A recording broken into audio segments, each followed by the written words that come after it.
நமசிவாய வாழ்க. நான் உங்கள் சங்கீதா ராம்குமார். சனி வக்ர பலன்களை வந்து பார்ப்போங்க. சனி அப்படின்னு பார்த்தோம்னா ஜீவனக்காரகன்னு சொல்வோம், தொழில்காரகன்னு சொல்வோம், ஆயுள்காரகன்னு சொல்வோம். காலபுருஷ தத்துவப்படி சனி பகவான் 10 மற்றும் 11ஆம் வீட்டுகளுக்கு உரியவராக வர்றாருங்க. தர்ம கர்மாதிபதி யோகத்தை கொடுக்கக்கூடியவரும் சனி பகவான். ஒருத்தங்களுக்கான கர்மாக்களுக்கான பலன்களை கொடுக்கக்கூடியவரும் சனி பகவான் தாங்க. இப்போ கோச்சாரத்தில் சனி பகவான் பார்த்திங்கன்னா 7.5 சனியாக மகரத்துக்கு பாத சனியிலையும், கும்பத்துக்கு ஜென்ம சனியாகவும், மீனத்திற்கு விரய சனியாகவும், கடகத்துக்கு வந்து பார்த்திங்கன்னா அஷ்டம சனியாகவும் இருக்காருங்க. இப்போ வந்து பார்த்திங்கன்னா சனி வக்ரமாகிறாருங்க. வக்ரம் அப்படின்னா என்ன அப்படின்னா, சனிக்கு 5ஆம் வீட்டுக்கு எப்போ சூரியன் வராரோ அப்போ வந்து பார்த்திங்கன்னா சனி வக்ரமாவார். திரும்ப வந்து சூரியன் வந்து 9ஆம் வீட்டுக்கு, சனி இருக்கிற வீட்டுக்கு 9ஆம் வீட்டுக்கு சூரியன் வரும்போது வந்து பார்த்திங்கன்னா வக்ர நிவர்த்தி ஆகும். இந்த வக்ரம் அப்படிங்கிறது வந்து பார்த்திங்கன்னா கிட்டத்தட்ட 4.5 மாதங்கள் இருக்கும். என்னைக்கு ஆரம்பிக்குது அப்படின்னா ஜூன் 29ஆம் தேதியில் ஆரம்பித்து நவம்பர் மாதம் 15ஆம் தேதி வரைக்கும் சனி வந்து வக்ரம் அடைகிறாருங்க. இது வந்து கிட்டத்தட்ட 4.5 மாத காலம். இப்போ சனி கோச்சாரத்தில் எந்த நட்சத்திரத்தில் நிற்கிறாரு அப்படின்னா கும்ப ராசியில் சனி ஆட்சி பெற்று பூரட்டாதி நட்சத்திரத்தில் இருக்கார். அப்புறம் கொஞ்ச நாளில் வந்து பார்த்திங்கன்னா சதய நட்சத்திரத்துக்கு போகிறாரு. அக்டோபர் 5 வந்து பார்த்திங்கன்னா அவிட்ட நட்சத்திரத்துக்கு வராரு. கும்ப ராசியிலேயே தான் இருக்க போகிறாரு. அவர் வந்து வக்ரமாகி அடுத்த ராசி அப்படிங்கிற விஷயத்துக்கு வந்து பார்த்திங்கன்னா வரப்போகிறது இல்லைங்க. இப்போ இது நாள் வரைக்கும் இந்த போன சனி பயிற்சியிலிருந்து யாராவது எந்தெந்த ராசிக்காரங்களுக்கெல்லாம் சனி பகவான் மூலியமாக நல்ல பலன் கிடைச்சிதோ, இப்போ இந்த வக்ர பயிற்சி காலத்தில் குறிப்பாக இந்த 4.5 மாதம் உங்களுக்கெல்லாம் வந்து கொஞ்சம் சுமாராக தாங்க இருக்க போகுது.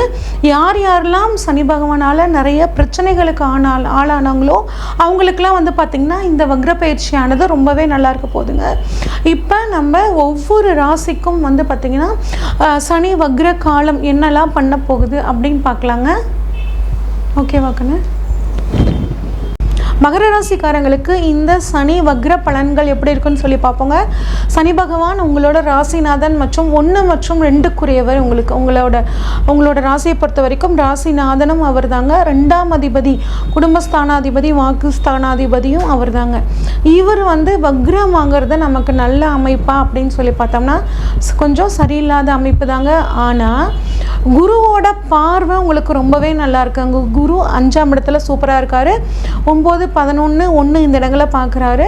ராகு வந்து 3லையும், கேது 9லையும் இருக்காங்கங்க. அது மட்டும் இல்லாமல் மாத கிரகங்களும் உங்களுக்கு நல்லாவே இருக்காருங்க. சுக்கிரன் வந்து அதிர்ஷ்டத்தை கொடுக்கக்கூடிய இடத்துலையும், புதன் செவ்வாய் நன்மை கொடுக்கக்கூடிய இடத்துலையும் இருக்காருங்க. அதனால் உங்களுக்கு வாய்ப்புகள் தானாக தேடி வரும். சனி பகவானை தவிர இது எல்லா கிரகங்களும் உங்களுக்கு ஓரளவு நல்ல சப்போர்ட்டாகவே இருக்குங்க.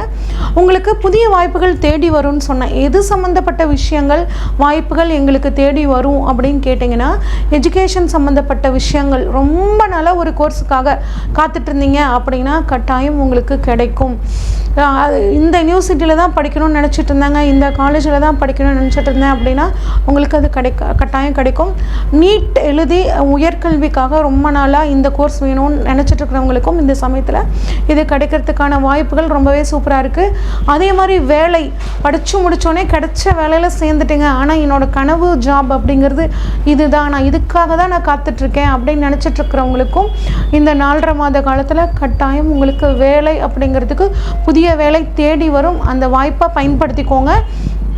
அடுத்து வந்து பார்த்திங்கன்னா கல்யாணத்துக்காகவும் ரொம்ப நாளாக காத்துட்டு இருந்தீங்க அப்படின்னா இந்த சமயத்தில் திருமணம் அமையறதுக்கான வாய்ப்புகள், திடீர்னு அமையறதுக்கான வாய்ப்புகள் உங்களுக்கு கிடைக்குங்க.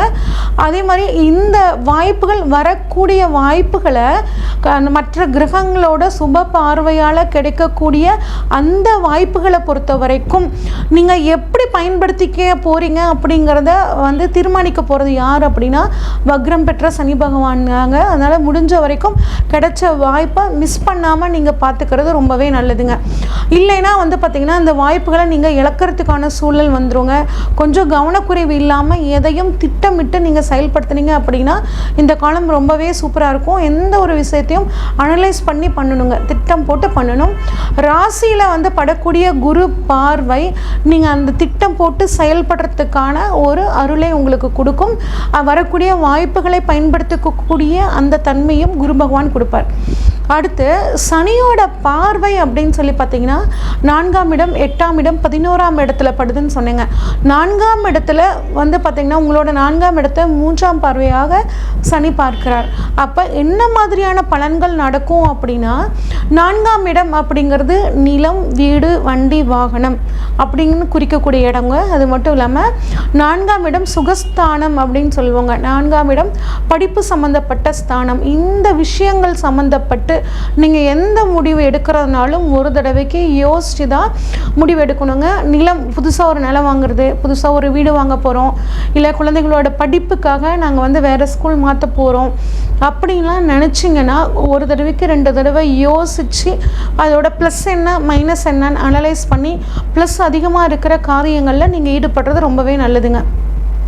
இந்த சம்மந்தப்பட்ட விஷயங்கள், அதாவது பக்கத்து வீட்டுக்காரங்க வந்து எங்ககிட்ட சண்டைக்கு வராங்கங்க, எங்களுக்கு வந்து பக்கத்து வீட்டுக்கும் எங்களுக்கும் அந்த மதில் சுவர் பிரச்சனை இருக்குது, இதுக்கு நான் கோர்ட்டுக்கு போகலாமா, கேஸுக்கு போகலாமா அப்படின்னா தயவு செஞ்சு சொத்து சம்மந்தப்பட்ட விஷயங்கள் எதுக்கும் இப்போ முக்கிய முடிவுகளை எடுக்காமல் இருக்கிறது உங்களுக்கு ரொம்பவே நல்லதுங்க. இல்லை அப்படின்னா தேவையில்லாமல் போய் சிக்கல்களில் நீங்கள் மாட்டிக்குவீங்க. சனி பகவான் 7ஆம் பார்வையாக 8ஆம் இடத்தை பார்வை செய்கிறாருங்க. வக்ரம் பெற்ற இந்த சனியோட பார்வை உங்களுக்கு திடீர் அதிர்ஷ்ட வாய்ப்புகளை ஏற்படுத்தும். திடீர் பணவரவு உங்களுக்கு வர்றதுக்கான ஒரு யோகம் இருக்குது. அடுத்தவர்கள் சொத்து மூலியமாக உங்களுக்கு ஒரு யோகம் கிடைக்கிறதுக்கு நல்லா இருக்குங்க. உடல் ஆரோக்கியத்தில் மட்டும் கொஞ்சம் கவனமாக இருக்கணுங்க. டாக்டர் சர்ஜரி அப்படிங்கிற மாதிரியான ஒரு விஷயம் சொன்னாங்கன்னா இந்த பீரியடில் நீங்கள் சர்ஜரி பண்ணிக்கிறது ரொம்பவே நல்லதுங்க. வாழ்க்கை துணை குடும்பத்துக்கிட்ட வந்து பார்த்திங்கன்னா கொஞ்சம் அட்ஜஸ்ட் பண்ணி போகிறது ரொம்ப நல்லதுங்க. ஆர்கியூமெண்ட் பண்ணாமல் அவங்க ஏதாவது விஷயங்கள் சொன்னாங்கன்னா அமைதியாக கேட்டுக்கிட்டு இருக்கிறது இந்த சமயத்தில் ரொம்பவே நல்லதுங்க. அடுத்து வந்து பார்த்திங்கன்னா 10ஆம் பார்வையாக 11ஆம் இடத்தை பார்க்குறாருங்க. 11ஆம் இடத்துல சனி வந்து பார்வை வந்து உங்களுக்கு குருவோட பார்வையும் நல்லா இருக்குங்க. சனியோட பார்வை படுதுன்னு நீங்கள் கவலைப்பட்டாலும் குருவோட பார்வையும் அங்கே படுதுங்க. 11ஆம் இடம் லாபஸ்தானத்தை பார்க்குறனால கட்டாயம் லாபம் உங்களுக்கு நல்லா கிடைக்குங்க. பணவரவு நல்லா இருக்கும். இந்த பணவரவு ரொம்ப சூப்பராக இருக்கும். ஆனால் இந்த 4.5 மாதம் கிடைக்கிற பணத்தை நீங்கள் சேமித்து வச்சுக்கிறது ரொம்பவே நல்லதுங்க. சேமிப்புங்கிறது மகர ராசிக்காரங்களுக்கு ரொம்ப முக்கியம்னு தெரியும்.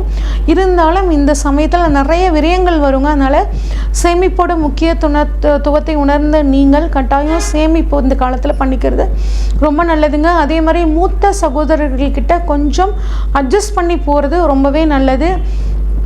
நீண்ட நாளாக உங்களுக்கு ஒரு கனவு, ஒரு ஆசை இருந்திருக்குங்க. அந்த ஆசை இந்த சமயத்தில் நிறைவேறத்துக்கு ரொம்பவே நல்லா இருக்குங்க. உங்களுக்கு நீண்ட கால கனவு நிறைவேறி அதன் மூலியமாக உங்கள் மனசு சந்தோஷத்தில் இருக்குங்க. சரி, இன்னும் நான் வந்து நல்லா இருக்கணும், இந்த 4.5 மாத காலம் நான் என்ன பண்ணால் என் வாழ்க்கையில் முன்னேற முடியும் அப்படின்னு கேட்டிங்கன்னா சிவன் வழிபாடு பண்ணுறதும், அனுமன் வழிபாடு பண்ணுறதும், ஊனமுற்றவர்களுக்கு உதவி பண்ணுறதும் ரொம்பவே நல்லதுங்க.